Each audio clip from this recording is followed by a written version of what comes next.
Objek yang sama muncul di tangan para dewa yang dipisahkan oleh 3.000 tahun dan setengah bagian bumi. Kamu bisa menemukannya terukir di dinding sebuah istana di wilayah utara Irak, digenggam oleh sosok bersayap dengan otot seorang pegulat dan wajah tenang seorang pendeta. Kamu juga bisa menemukan sesuatu yang hampir serupa tergores di sebuah tiang batu di selatan Turki yang usianya lebih tua dari pertanian, lebih tua dari tulisan, bahkan lebih tua dari roda. Dan sekali lagi kamu bisa menemukannya, terpahat di atas lempengan batu vulkanik di tengah hutan lebat Meksiko, dipegang oleh seorang pria yang duduk di dalam mulut terbuka seekor ular. 3 kebudayaan, 3 benua, tanpa adanya hubungan yang diakui di antara ketiganya. Dan dalam setiap kasus, bentuk benda itu selalu sama. Sebuah pegangan kaku yang melengkung di atas badan persegi, datar di bagian bawah, dipegang dengan cara yang sama, seperti seorang pelancong masa kini membawa tas di terminal bandara. Dunia maya punya sebutan tersendiri untuk benda ini. Mereka menyebutnya tas tangan para dewa.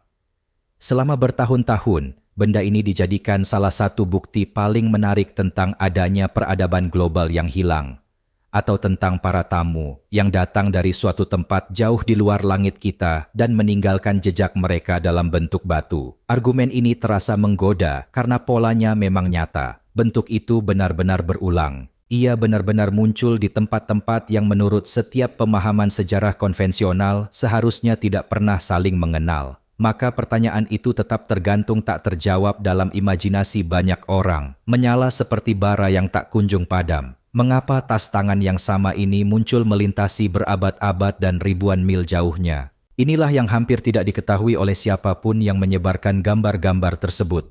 Para juru tulis kuno yang hidup berdampingan dengan ukiran-ukiran ini telah menuliskan apa sebenarnya benda itu. Mereka memberinya sebuah nama. Mereka menggambarkan dalam petunjuk ritual mereka sendiri secara tepat apa yang seharusnya dilakukan seseorang dengan benda itu dan secara tersirat apa yang tersimpan di dalamnya. Jawabannya bukan tersimpan di dalam brankas atau terkubur di bawah gunung. Semua itu tertulis dalam tanah liat dan sudah bisa dibaca sejak lama. Hanya saja, jawaban yang sebenarnya lebih sunyi, lebih aneh, dan dalam beberapa hal lebih manusiawi dibandingkan versi yang tersebar luas di internet.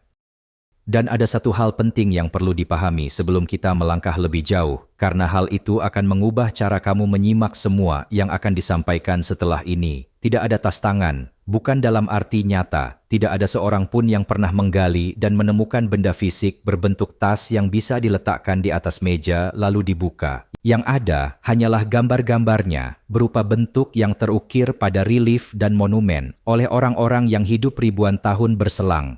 Jadi ketika sebuah judul berita menjanjikan bahwa ilmuwan akhirnya membuka tas tangan Sumeria milik para dewa, pahamilah apa yang sebenarnya dilakukan judul itu. Kamu tidak bisa membuka sebuah gambar. Yang bisa kamu lakukan adalah membaca tulisan yang ditinggalkan oleh peradaban yang sama. Perhatikan baik-baik apa yang sebenarnya sedang dilakukan oleh sosok-sosok terukir itu dengan tangan mereka. Dan biarkan misteri ini terurai dengan sendirinya, seperti cara sejarah nyata terurai, perlahan dari konteks, dari bahasa, dari akumulasi bukti yang tampak membosankan, namun sesungguhnya indah. Itulah kisah yang akan kita ceritakan. Dan saat kamu sampai di bagian akhirnya, relief ruang singgasana itu akan terlihat sangat berbeda bagimu dibandingkan sekarang. Mari kita mulai dari titik di mana objek ini paling jelas terlihat, karena kejelasan adalah fondasi dari kepercayaan. Ikuti aku masuk ke reruntuhan sebuah kota yang di zaman kuno dikenal sebagai Kalhu, sebuah tempat yang pada peta modern ditandai sebagai Nimrud di tepi sungai Tigris, di wilayah yang kini menjadi bagian utara Irak. Hampir 3.000 tahun yang lalu, tempat ini merupakan pusat administratif dari salah satu kekaisaran paling tangguh yang pernah ada di timur dekat kuno, yaitu Kekaisaran Neo-Assyria. Dan di jantung kota itu berdiri istana seorang raja bernama Ashurnasirpal II yang memerintah sekitar antara tahun 883 sebelum Masehi hingga 859 sebelum Masehi. Ia adalah seorang pembangun sekaligus penakluk. Dan istana yang ia dirikan dirancang untuk membuat siapapun terpukau, bukan untuk memberi kenyamanan, bukan untuk memikat hati, melainkan untuk menghantam perasaan. Bayangkan dinding-dinding ruang singgasana itu. Dari lantai hingga jauh di atas garis pandang mata, dinding-dinding itu dilapisi panel-panel besar dari gipsum pucat, diukir dengan relief rendah, dan dulunya diwarnai dengan warna-warna yang kini telah lama memudar dari permukaannya. Ini bukan sekadar hiasan seperti yang kita bayangkan tentang karya seni di dinding masa kini. Ini adalah pernyataan kekuasaan yang ditujukan kepada setiap duta, pembawa upeti, dan siapapun yang gemetar saat digiring ke hadapan sang raja. Di mana-mana, sosok-sosok ukiran itu menjulang. Sebagian menggambarkan sang raja sendiri, sedang berburu atau menerima penyerahan dari yang ditaklukkan. Namun di antara mereka, berulang kali muncul, tersebar sepanjang lorong bagaikan sebuah irama, adalah sosok-sosok yang tidak sepenuhnya manusia. Mereka memiliki tubuh lelaki yang gagah, bahu lebar, tersembulkan otot, mengenakan jubah berjumbai dan berbentuk rumbai, serta gelang-gelang berat. Dan dari punggung mereka membentang sepasang sayap berulu besar, melengkung indah dengan detail hingga ke setiap helai bulunya. Sebagian memiliki kepala manusia yang dimahkotai topi bertanduk, lambang kuno dari kesucian ilahi. Yang lainnya, lebih mengejutkan lagi, berkepala burung pemangsa dengan paruh melengkung dan mata bulat yang menatap kosong sekaligus menatap segalanya. Makhluk-makhluk ini memiliki nama dalam dunia yang menciptakan mereka. Mereka disebut Apkallu. Dalam tradisi Mesopotamia, para Apkallu adalah sosok bijak, figur-figur purba dari zaman yang sangat jauh. Makhluk setengah ilahi dengan kebijaksanaan yang tak terbatas, yang konon telah membawa seni-seni peradaban kepada umat manusia di masa sebelum banjir besar melanda bumi. Di dinding-dinding istana ini, mereka hadir sebagai penjaga, roh-roh pelindung. Mereka berdiri mengelilingi sang raja bagaikan tembok kesucian, menghalau hal-hal buruk, menyucikan ruang, dan menjaga agar bahaya tidak menyentuh manusia yang begitu rapuh di pusat kekaisaran itu. Di tangan salah satu makhluk bersayap bijak ini, menggantung di sisi tubuhnya, terdapat sebuah benda, tas jinjing, sebuah wadah berbentuk kotak dengan pegangan melengkung yang kaku menjulang di atasnya, dicengkeram oleh kepalan tangan kirinya, dengan cara yang begitu santai dan terbiasa, seperti cara seseorang memegang sesuatu yang dibawanya setiap hari tanpa berpikir dua kali. Sisi-sisinya tampak halus mengilap dalam ukiran itu. Proporsinya begitu rapi, begitu disengaja, sehingga mata modern langsung bisa mengenalinya seketika. Tampilannya seperti sesuatu yang bisa kamu beli di toko mana saja. Kebetulan visual tunggal itulah bahwa sosok roh Asiria berusia 30.000 tahun tampak menggenggam tas bergaya desainer yang menjadi kail sempurna yang melahirkan ribuan video dan jutaan komentar. Karena pikiran tidak bisa tidak melakukannya. Kamu melihat tas, otakmu langsung mencatatnya sebagai tas. Dan begitu ia menjadi tas, pertanyaan itu menulis dirinya sendiri. Apa urusan seorang dewa membawa barang bawaan? Dan apa gerangan yang ia masukkan ke dalamnya? Namun coba perhatikan lagi. Dan kali ini jangan fokus pada tangan kirinya. Perhatikan apa yang dilakukan sosok yang sama dengan tangan kanannya. Karena tangan kanan itu juga menggenggam sesuatu, dan hampir tidak ada yang pernah benar-benar memperhatikannya. Terangkat setinggi dada sosok itu, atau bahkan lebih tinggi, adalah sebuah benda kecil yang bentuknya agak menyerupai buah cemara. Dan benda itu tidak sekadar digenggam begitu saja, ia dijulurkan ke depan, ditawarkan, diarahkan menuju sesuatu. Sosok itu berdiri di samping sebuah struktur indah yang aneh, gambaran stilisasi dari ranting-ranting yang saling berjalin, dan ornamen palem, yang oleh para cendekiawan disebut pohon suci. Sang makhluk bersayap menjangkau pohon itu dengan buah cemara di tangan kanannya, sementara tas itu tetap menunggu di sisinya dalam genggaman tangan kiri. Gestur itulah, pasangan kedua tangan itu, yang menjadi kunci utama dari seluruh misteri ini.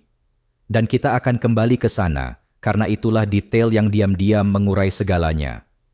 Untuk saat ini, biarkan dulu sang makhluk berdiri di tempatnya.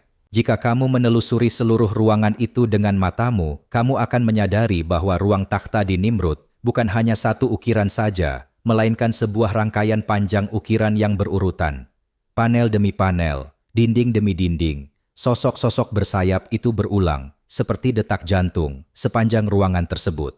Seandainya kamu melangkah masuk ke ruangan itu pada abad ke-9 sebelum Masehi, yang kamu lihat bukanlah sebuah museum. Yang ada di sana adalah semacam mesin yang tersusun dari batu dan keyakinan, dirancang untuk melakukan sesuatu terhadap siapapun yang memasukinya. Relief-relief itu berdiri sejajar pandangan mata dan lebih tinggi lagi, terpahat ke dalam lempengan gipsum pucat yang memanjang di sepanjang dasar dinding.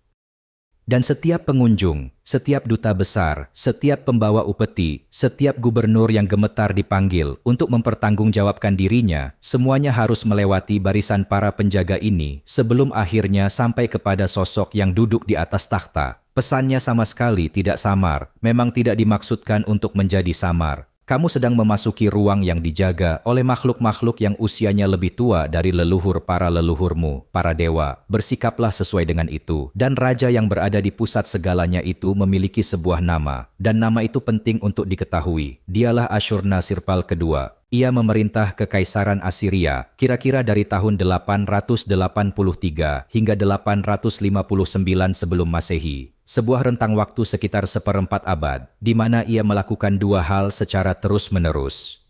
Ia melancarkan perang yang kejam dan terencana, memperluas wilayahnya lewat satu kampanye demi kampanye yang digambarkan dalam prasastinya sendiri dengan bahasa begitu keras hingga para sejarawan pun masih merasa tidak nyaman membacanya. Dan ia juga ia memindahkan ibu kotanya ke Nimrud, sebuah kota yang oleh bangsa Assyria disebut Kalhu. Di sana ia mendirikan sebuah istana dengan skala sedemikian besar, sehingga peresmiannya, menurut salah satu prasastinya sendiri, dirayakan dengan pesta yang konon memberi makan puluhan ribu tamu selama 10 hari penuh. Para bijaksana bersayap yang terukir di dinding-dinding itu adalah bagian dari proyek tersebut. Mereka bukan sekadar hiasan seperti ketika kita menggantung sebuah lukisan. Mereka adalah sebuah fungsi. Para Opalu ini bekerja setiap jam, setiap hari, tak peduli apakah ada orang di ruangan itu atau tidak. Karena inilah hal yang sering terlupakan ketika internet memotong gambar hingga hanya menampilkan tas itu saja. Para Opalu tidak berdiri begitu saja tanpa tujuan. Mereka ditempatkan secara khusus. Mereka bergerombol di depan pintu, di ambang-ambang, di titik-titik peralihan antara satu ruang dengan ruang lainnya. Tempat-tempat yang dalam imajinasi Mesopotamia dianggap paling mudah disusupi oleh kekuatan jahat. Mereka mengapit singgasana. Mereka berbaris di sepanjang lorong yang harus dilalui setiap tamu. Seluruh susunan mereka adalah sebuah mantra yang diukir dalam batu, sebuah tindakan perlindungan yang abadi dan tak pernah lelah. Dan benda di tangan kiri serta kerucut di tangan kanan adalah alat-alat yang digunakan untuk menjalankan perlindungan itu. Apapun benda dalam tas itu, kehadirannya bukanlah sesuatu yang kebetulan. Benda itu diletakkan tepat di jantung kekaisaran paling berkuasa di muka bumi, diulang ratusan kali, dijaga sekaligus menjaga. Bangsa Assyria tidak mengukir sesuatu tanpa alasan. Mereka mengukir apa yang mereka yakini menjaga kelangsungan hidup mereka. Itulah fakta yang membuat misteri ini terasa begitu menggigit. Karena seandainya benda ini tidak penting, sekadar keranjang biasa, tempat bekal, atau sekadar hiasan latar, maka kita bisa berharap bentuknya berubah-ubah, berbeda-beda, diabaikan begitu saja oleh para pemahat yang tidak terlalu peduli. Namun tidak demikian yang terjadi. Bentuk itu tidak bergeser dari satu panel ke panel berikutnya, melewati puluhan tahun pengerjaan, melewati tangan para seniman berbeda yang mengerjakan lempengan-lempengan batu yang berbeda pula. Bentuknya tetap terjaga, tubuh persegi, gagang melengkung yang kaku, proporsinya hampir identik dari satu figur ke figur berikutnya. Ada seseorang yang memastikan konsistensi itu terjaga. Ada seseorang yang peduli bahwa benda itu harus benar. Dan ketika kamu menemukan sebuah objek yang begitu dijaga kebenarannya selama rentang waktu sepanjang itu, kamu sedang melihat sesuatu yang memiliki makna yang melekat padanya. Makna yang cukup berat sehingga sebuah kekeliruan pun akan terasa sangat berarti. Sekarang perluas sudut pandangnya lebih jauh, dan disinilah segalanya mulai terasa benar-benar aneh. Karena bentuk itu tidak tinggal diam di dalam tembok satu istana saja, bahkan tidak tinggal di dalam wilayah Mesopotamia. Bergerak sekitar 800 km ke arah barat laut, naik ke perbukitan di wilayah yang kini kita kenal sebagai Turki bagian tenggara, dan kamu akan tiba di sebuah tempat yang secara diam-diam telah mengubah banyak hal yang kita yakini tentang masa lalu manusia. Namanya Göbekli. Dan ketika kamu berdiri di antara lingkaran-lingkaran batu besarnya, kamu sedang berpijak di atas sebuah situs yang usianya begitu tua hingga angka-angkanya terasa tidak nyata. Lapisan tertua di situs ini berasal dari sekitar 9600 sebelum Masehi, bukan 9600 tahun yang lalu, 9600 sebelum Masehi, yang berarti jaraknya dari hari ini mendekati 11 hingga 12.000 tahun. Tempat ini dibangun oleh orang-orang yang tidak mengenal kota, tidak mengenal tulisan, tidak mengenal logam, tidak mengenal roda, dan kemungkinan besar belum mengenal pertanian. Para pemburu dan pengumpul itu mengangkat tiang-tiang batu kapur berbobot bertonton dan mendirikannya membentuk lingkaran. Mereka mengukir tiang-tiang itu dengan gambar hewan yang begitu hidup seolah-olah siap bergerak. Pada salah satu tiang yang dicatat oleh para peneliti sebagai tiang 43, kadang disebut batu nasar, ukiran-ukiran itu berdesakan dalam satu komposisi yang padat dan tampak disengaja. Ada nasar dengan sayap terbentang, ada kalajengking dengan ekor melengkung, ada ular, burung, dan bentuk-bentuk lain yang hingga kini masih diperdebatkan oleh para ahli. Dan di dekat bagian atas tiang itu, tersusun rapi dalam satu baris, terdapat 3 figur kecil, 3 bentuk kotak, masing-masing dengan garis melengkung di atasnya, yang membusur di atas badan. 3 tas jinjing, atau 3 benda yang, bagi mata zaman sekarang yang sudah terbiasa melihat relief Assyria itu, tampak tidak terbantahkan seperti objek yang sama, dipahat dalam batu 7.000 tahun, sebelum Ashurnasirpal pernah dilahirkan. Renungkan kesenjangan itu sejenak. Karena inilah inti dari seluruh misteri ini. Dan ia layak untuk benar-benar dirasakan, bukan sekadar dilewati begitu saja. 7.000 tahun, jarak waktu antara Göbekli Tepe dan istana-istana Asyur jauh lebih besar dibandingkan jarak antara istana-istana Asyur itu dengan zaman kita sekarang. Ketika tiang-tiang batu di Turki itu didirikan, bangsa Sumeria belum ada sama sekali. Piramida-piramida baru akan dibangun sekitar 5 hingga 6.000 tahun kemudian. Belum ada kekaisaran, belum ada juru tulis, belum ada lempengan tanah liat, dan tidak ada jalur apapun yang memungkinkan sebuah gagasan dari Mesopotamia bisa melakukan perjalanan mundur menembus waktu untuk sampai kepada para pemburu ini. Namun begitu, di sanalah mereka, 3 bentuk yang menyerupai tas tangan, bertengger di atas barisan burung nasar, kalajengking, dan ular, menatap keluar dari masa lampau yang sangat dalam seolah hendak mengajukan pertanyaan yang tidak bisa dihindari. Bagaimana benda yang sama bisa muncul di kedua ujung keheningan 7.000 tahun, tanpa ada garis penghubung yang masuk akal? Kamu hanya tersisa dengan segelintir cara untuk menjawabnya. Entah bentuk itu ditemukan 2 kali secara terpisah oleh orang-orang yang tidak pernah bertemu dan memang tidak mungkin bertemu, atau bentuk itu membawa sepotong pengetahuan yang entah bagaimana bertahan melewati kesenjangan itu, diturunkan atau disebarkan dengan cara yang belum bisa kita lacak hingga sekarang. Dan justru di ruang sempit yang tidak nyaman di antara 2 kemungkinan itulah teori-teori yang lebih liar mulai berakar dan tumbuh. Karena jika kamu sudah memutuskan bahwa kebetulan adalah sesuatu yang mustahil, maka sesuatu yang jauh lebih dramatis harus menjadi kebenarannya. Dan bentuk itu rupanya belum selesai berpetualang. Masih ada satu perjalanan lagi yang harus ditempuhnya. Dan perjalanan kali ini menyeberangi samudra, karena tempat berikutnya di mana bentuk ini muncul bukan lagi di timur dekat. Ia berada di sisi lain bumi, di dataran rendah yang lembab di wilayah yang kini dikenal sebagai negara bagian Tabasco, di Meksiko, di sebuah situs bernama La Venta.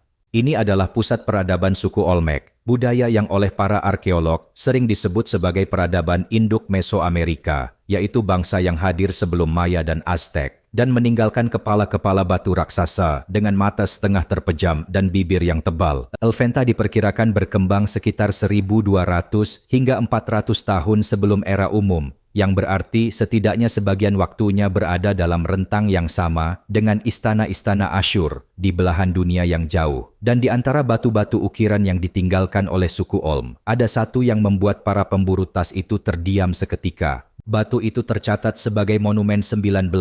Bayangkan penampakannya, sebuah lempengan batu berbentuk persegi panjang dengan ukiran relief rendah yang menggambarkan sosok manusia yang sedang duduk. Di belakang dan di sekeliling sosok itu, melingkar seekor ular yang sangat besar. Tubuhnya naik dan melengkung hingga mulutnya yang terbuka membentang di atas kepala sang pria, seperti kanopi, seperti helm, atau seperti sebuah pintu gerbang. Sosok itu duduk dengan tenang di dalam bingkai ular tersebut. Satu tangan terangkat, satu tangan lainnya bertumpu di sisinya. Dan di tangan yang bertumpu itu, digenggam dengan pegangan kaku yang melengkung di atas badan yang berbentuk kotak, ia memegangnya.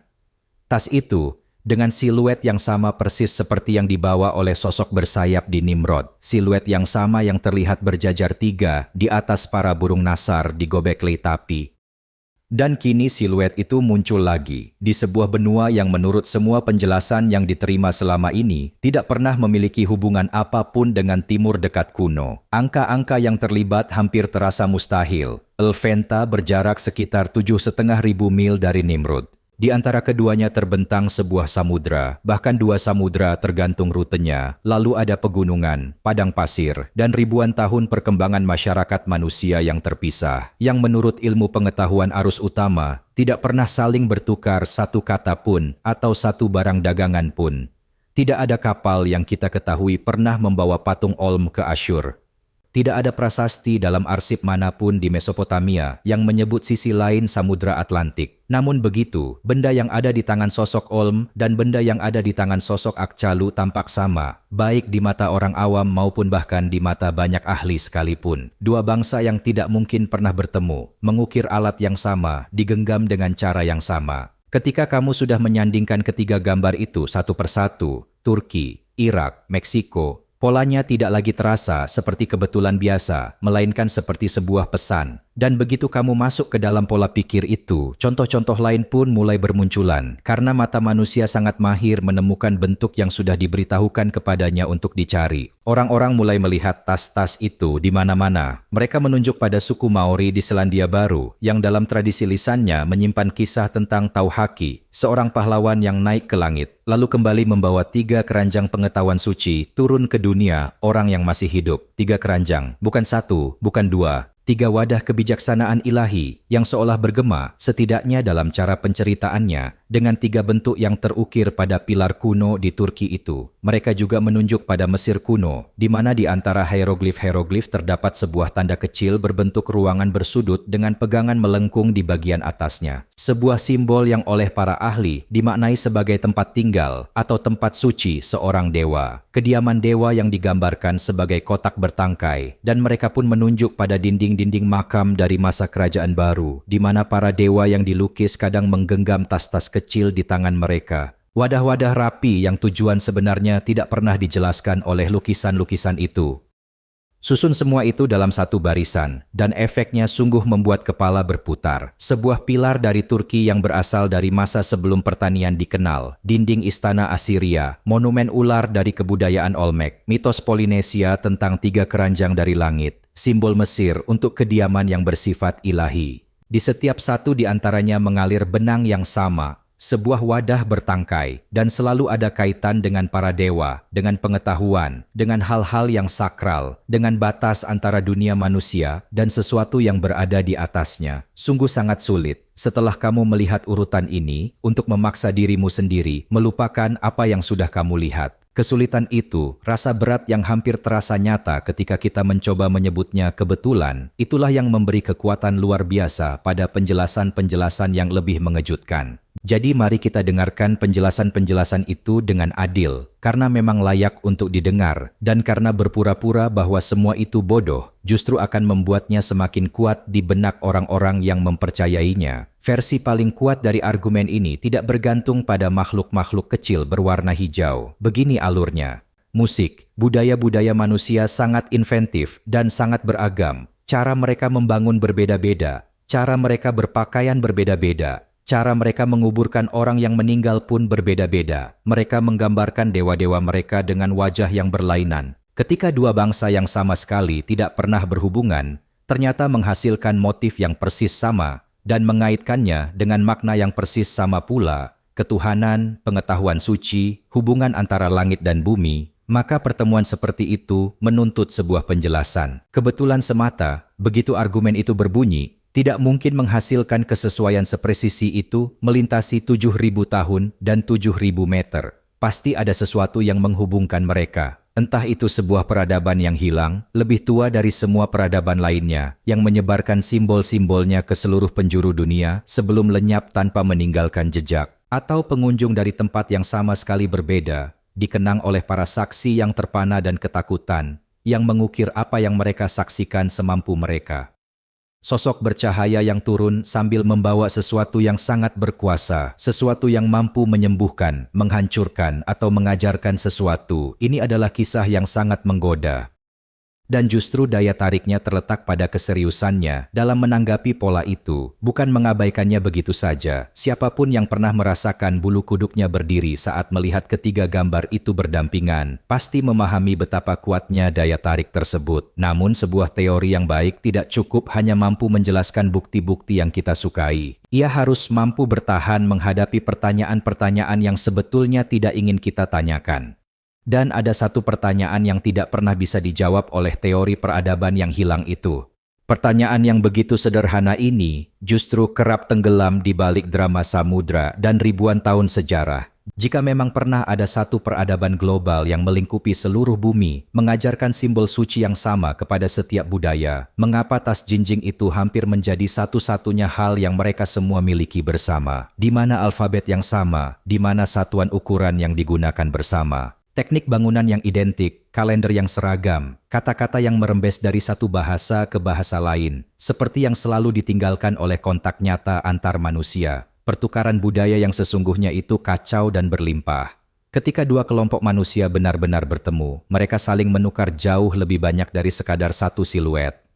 Mereka bertukar tanaman, wabah penyakit, kata-kata kasar, dan puluhan dewa sekaligus. Sebuah peradaban pengajar yang berskala dunia, namun hanya meninggalkan tepat satu kotak bertangkai dan tidak ada yang lain, bukanlah sebuah peradaban, itu hanyalah sebuah bentuk. Dan ternyata, bentuk-bentuk seperti itu punya kecenderungan untuk ditemukan berulang kali oleh orang-orang yang belum pernah saling bertemu, dengan alasan yang hampir terasa terlalu biasa untuk dibahas. Untuk memahami alasannya, kita perlu berhenti menatap tas itu sendiri dan akhirnya mengalihkan perhatian ke benda yang ada di tangan sebelahnya. Karena di tangan itulah seluruh misteri ini perlahan-lahan terurai. Selama puluhan tahun, pembicaraan terpaku pada kotak itu, pegangannya, alasnya yang datar, permukaannya yang licin dan persegi. Hampir tidak ada yang membahas apa yang dilakukan oleh sosok bersayap itu dengan tangan bebasnya. Dan begitu kamu memperhatikannya, kamu tidak akan bisa melupakannya.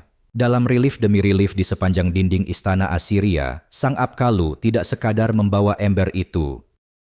Ia mengulurkan tangannya ke arah pohon suci atau ke arah sang raja dengan sebuah benda kecil yang terjepit di antara jari-jarinya. Sekilas tampak seperti buah pinus. Benda itu terangkat, miring, dan siap dalam gerakan persis seperti seseorang yang hendak memercikkan cairan ke udara. Benda itu pun memiliki namanya sendiri. Para juru tulis menyebutnya Mule, sang penyuci, sang penyiram. Begitu kamu menghubungkannya dengan kotak itu, seluruh suasana adegan berubah sepenuhnya. Ini bukan gambaran seorang dewa yang menggenggam wadah misterius berisi kekuatan terlarang. Ini adalah seorang pendeta atau roh yang sedang berada di tengah-tengah ritual yang sebenarnya bisa kita rekonstruksi. Ember itu berisi cairan penyuci, kemungkinan besar air, atau mungkin minyak yang dicampur wewangian tertentu. Kerucut itu dicelupkan ke dalamnya, lalu dikibas-kibaskan ke arah benda yang sedang diberkati, menyebarkan percikan tetesan, persis seperti yang dilakukan pendeta dalam berbagai tradisi yang muncul belakangan, yang memercikkan air suci di sepanjang lorong gereja, dengan ember di satu tangan dan alat percik di tangan lainnya. Ini bukan artefak dari teknologi yang mustahil. Ini adalah perlengkapan penyucian jiwa sebuah kekaisaran yang membeku selamanya tepat di momen penggunaannya.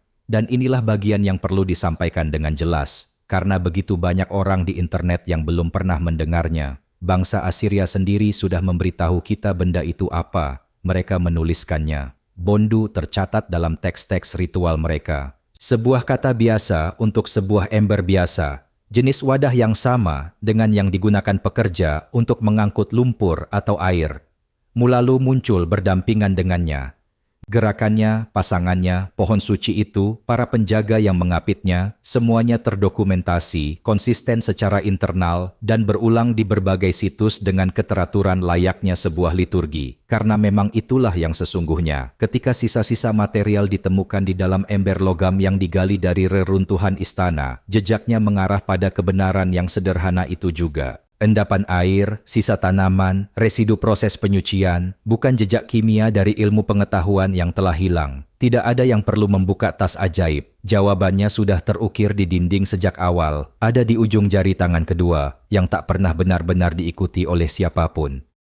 Lalu mengapa siluet yang sama muncul di Gobekli Tepe dan di monumen di seberang samudra jika bangsa Assyria hanya bermaksud menggambarkan sebuah ember? Disinilah jawaban yang jujur justru terasa lebih aneh dan lebih manusiawi daripada teori soal makhluk luar angkasa. Bayangkan tugasnya, kamu perlu membawa cairan, kamu ingin mengangkatnya tanpa menumpahkannya, tanpa membasahi tanganmu, tanpa harus meletakkannya setiap beberapa langkah. Musik. Hanya ada begitu banyak bentuk yang bisa memecahkan masalah itu. Sebuah wadah untuk menampung isinya, alas yang rata agar bisa berdiri tegak saat diistirahatkan, musik, dan sebuah lengkungan di bagian atas agar tangan bisa menggenggam dan mengangkat tanpa menyentuh isinya. Badan persegi, pegangan melengkung, itulah bentuknya. Tangan manusia hampir seketika menemukan solusi itu begitu ia memutuskan untuk membawa sesuatu. Berbagai bangsa yang terpisah ribuan tahun dan jarak yang sangat jauh terus-menerus menemukannya kembali karena alasan yang sama sekali tidak istimewa, persis seperti mereka semua menemukan periuk, jarum, dan roda. Karena masalahnya sama, musik dan solusi atas masalah yang sama cenderung saling berdengung satu sama lain.